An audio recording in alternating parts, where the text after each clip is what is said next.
What if you as a leader are creating the very things that frustrate you the most?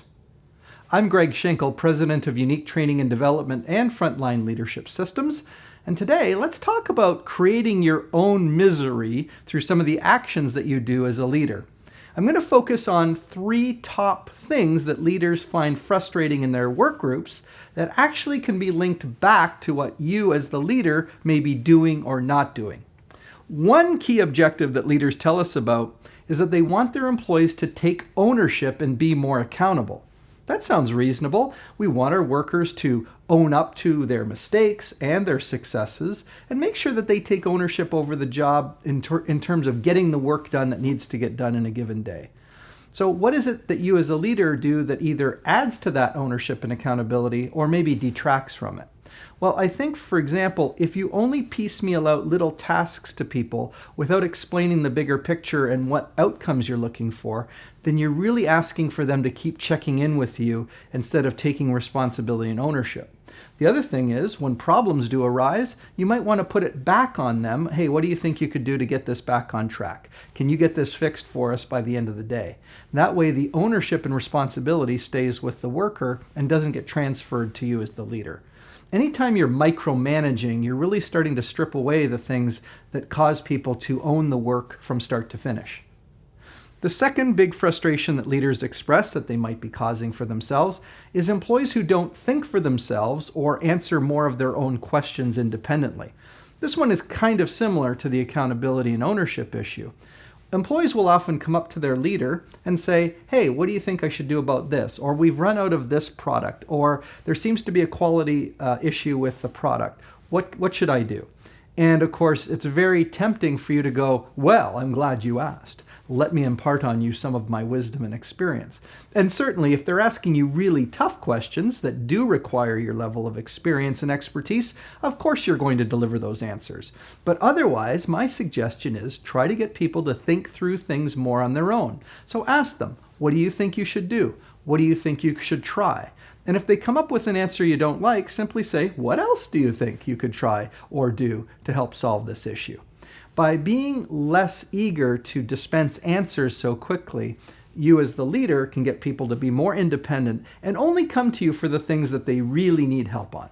And of course, that depends on the level of experience that they have. So if you have a lot of new workers, you're going to be answering a lot more questions than you will of more seasoned workers. But remember, every interaction you have with your team is them doing something or asking you something and you dispensing an answer. So change yourself first. The third complaint that you might be causing for yourself is people who don't seem to be working as a team. Sometimes a group of employees act very individualistic and they don't seem to pull together to get the work done. That might mean that they don't flow to the work. So if one's slower, they don't help out somebody who's a bit busier. Anything where they're not pulling together. So how do you cause this potentially as the leader? Well, as a leader, you either create or detract from teamwork based on a few things. One would be, how much do you keep the team informed as to what's going on? A team that's kind of left in the dark won't tend to gel together. Instead, they're kind of acting as they're all free agents. So when you can communicate to them and keep them in the loop, it's more likely that they'll behave as a team.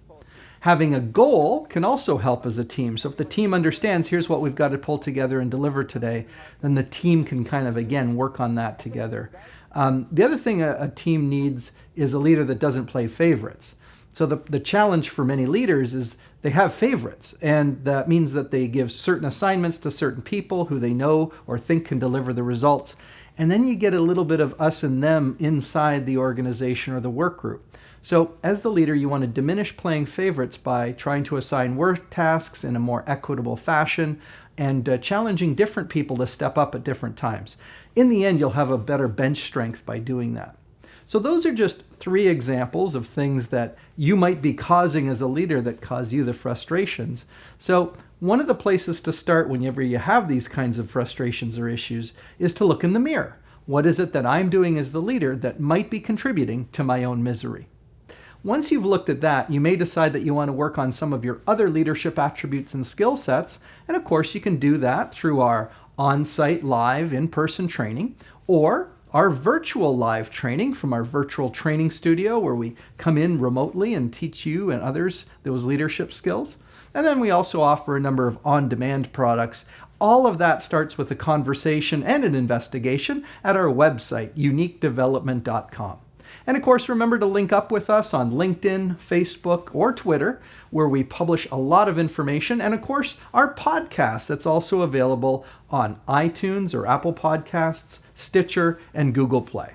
No matter how you access our information, our mission is to help you be the most effective leader that you can be.